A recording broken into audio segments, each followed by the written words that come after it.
Okay, to begin our skirt draft block, we need to start by clicking Create Rectangle, and in the dimensions, for the length, we want a length of 25 inches in the X, and in the width, make it 19.5 inches.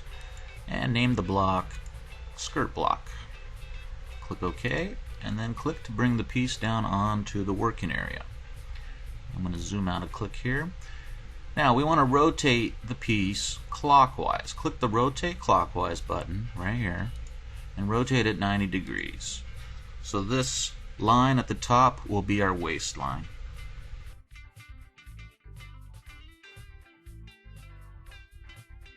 Okay, you press the F8 key to see our segment lengths. And now we're going to take the draft tool and we are going to go 8 inches below point number 2.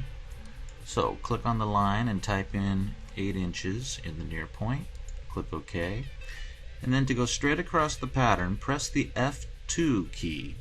And for the line direction, going to the left is 180 degrees. Click the 180 button and the point is added at it automatically. Click OK and then right mouse click to finish.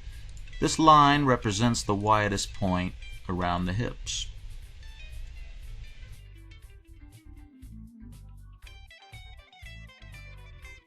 Okay, now take your Add Point tool and add a point 9¼ inches. Here I'm typing 9¼ inches from the previous point. That means from center front line. Make it a grading point and click OK. You press Shift F8 to see your internal line lengths. And if you want to hide your grain line, press the F10 key, go to the Internals tab, and uncheck Grain Line. That will simply hide the grain line. And if you want to hide the internal text, your piece information, just press Ctrl T. Each time you press Ctrl T, it hides and shows the text. Okay, now we need another reference point. So again, use the Add Point tool and click along the line of the center front. From center front waist, we need 8.5 inches from the next point. Again, make sure it's a grading point and click OK.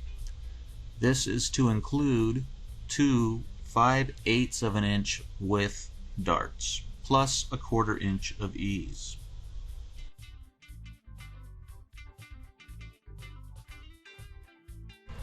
Okay, now if I zoom in on this area of the waist, the front waistline, I'm still in the Add Point tool. I'm going to mark my first point for the first dart.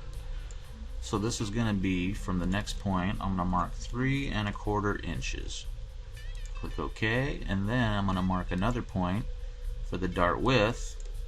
So from here to here will be 5/8 of an inch. You can type in either decimal or you can type in fractions in the fields.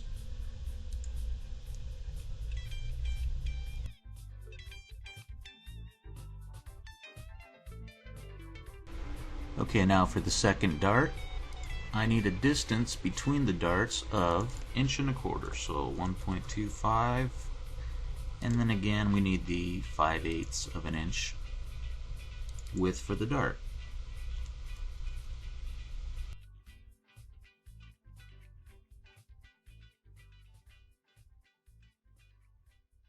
Okay, so I'm zoomed back out, and now if you press Control and drag a guideline and place it right on that hip point, and then I can zoom in on the back area and take the Add Point tool and first add a point 9 inches from the previous point.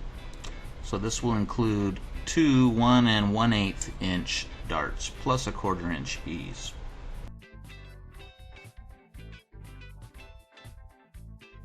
Okay, I'm going to press F8 to hide the segment lengths. Now I'll take the Move Point tool and click on the point that we just added, and we're going to raise this up 3/16 of an inch.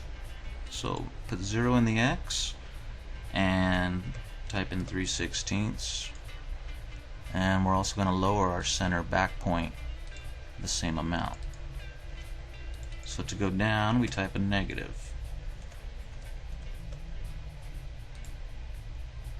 Okay, so now I'm still in the Move Point tool. If I press the Shift key and click in the middle of the segment, this will actually add a curve point and move it. So give a slight curve and add 1 or 2 points.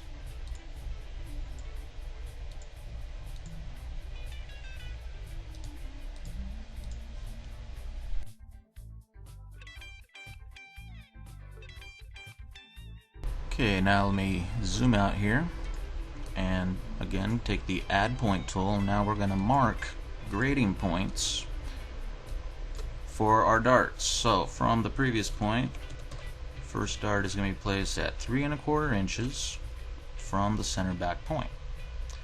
And then we add another point for the dart width, which happens to be 1 1/8 of an inch.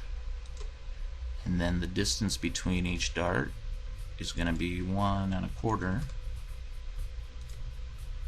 And our second point, which is 1 1/8 for the width of the second dart. Okay, now exit the tool, go back to the selection tool. Now, to insert the darts, we first select the 2 points of the dart legs, and then the Create Dart tool lights up, or you can use Control D from the keyboard. So, this opens up our dart information. For the depth, give a depth of 5 inches, and set your drill hole to be a 1/2 inch distance from the apex. And the overlap direction is which way the dart will close. So point 2 will close to point 3. And then do the same for the second dart. Select the 2 points, click Create Dart. I already have the depth of 5 inches, and click OK.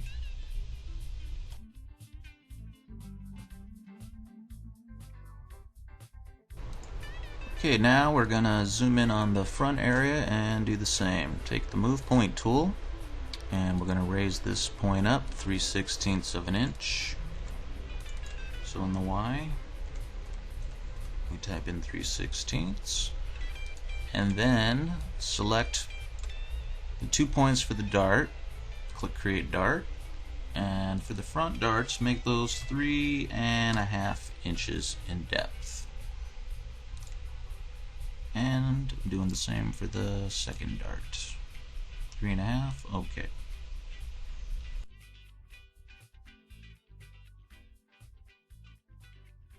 Okay, now I'm zoomed back out. I'm going to now take the button tool, and we're going to add a reference point from our hit point. So we click on that point and offset this a distance of 1 1/4 inches. And when the button info comes up, give an attribute of none. Anything with an attribute of none means it will appear on the screen only. It will not plot. Okay, now I need my rulers to make the hip curve. So my rulers are in a separate file, so go to the File menu, choose Merge, and in the folder Examples on your hard drive you have a folder TUKAdata, and then there's a folder called Examples. There's a file called Rulers. Select the rulers, and then you can see the pieces over here on the piece bar. Select the hip curve ruler that you want to use. So I'm going to use hip curve number 1, and then click on it to bring it down to the working area. To place the ruler, click on the point on the ruler and hit the space bar, and then put the fingertip right on the point that we added, which was the button point. Okay, we can zoom in a little closer to see. Now, we're going to select the segment on the ruler and copy it. So select it, go to Segment menu, and choose Copy. The Paste Segment window will appear showing you the segment that you copied. And the X mark is indicating your start point. If you click the Start Point button over here, this will change your start point location before you paste it. So now let's zoom out, and I can move the ruler away, and I want to paste it proportionally between that button and the waistline. So click Internal Proportional and then select the 2 points. So select the first point and select the second point, and my segment is pasted.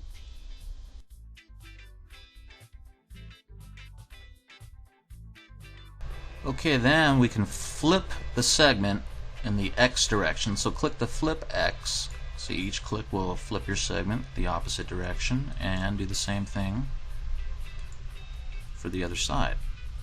So select first point, select second point, and the segment is pasted. Now close the window.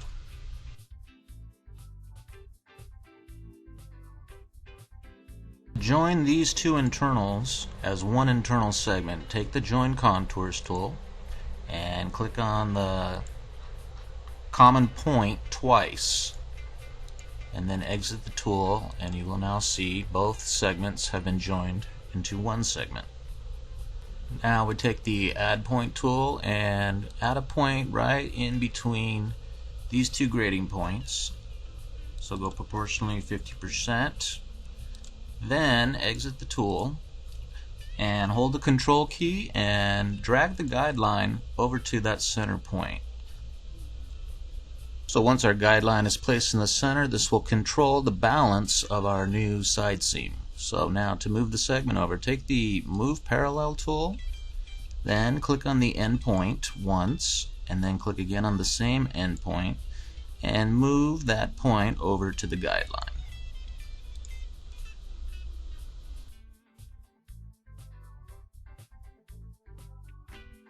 Okay, now I'm going to zoom out to see the entire block, and we're now ready to build our new pieces. So I'm taking the Build Piece tool, and I click in each area that I want to create. It'll fill with color, and then right mouse click to finish.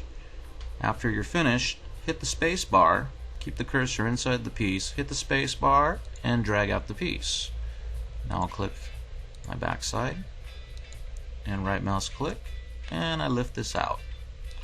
And I can delete this internal guideline that came over.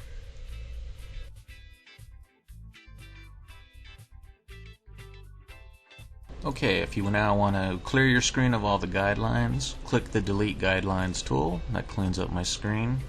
And then to turn on the grain line, go to your View menu, your Piece View, or the F10 key. Under the Internals tab, put a check mark back on grain line. And now we can see the grain line on all our pieces. And then let's delete this point along the center front line and center back line, just using Delete key. And then we need to set these both pieces as a half piece. So select the 2 points and click Set Half. And I'm doing the same here for the back, selecting both points and clicking Set Half.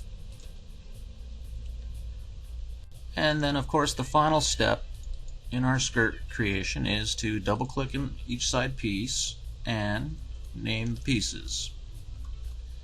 So you hit your piece name, your piece description if you want. We can put Cut 1 Self and give a material code of S for self, and then apply that and do the same for the back. Click inside the piece, give it a name, type a description, and give a material code. This is quantity 1. Apply and close. If you don't see the text on the screen, press Control T. This will now show your piece information. And if we rotate to horizontal grain line, you will see the text is parallel to the grain line.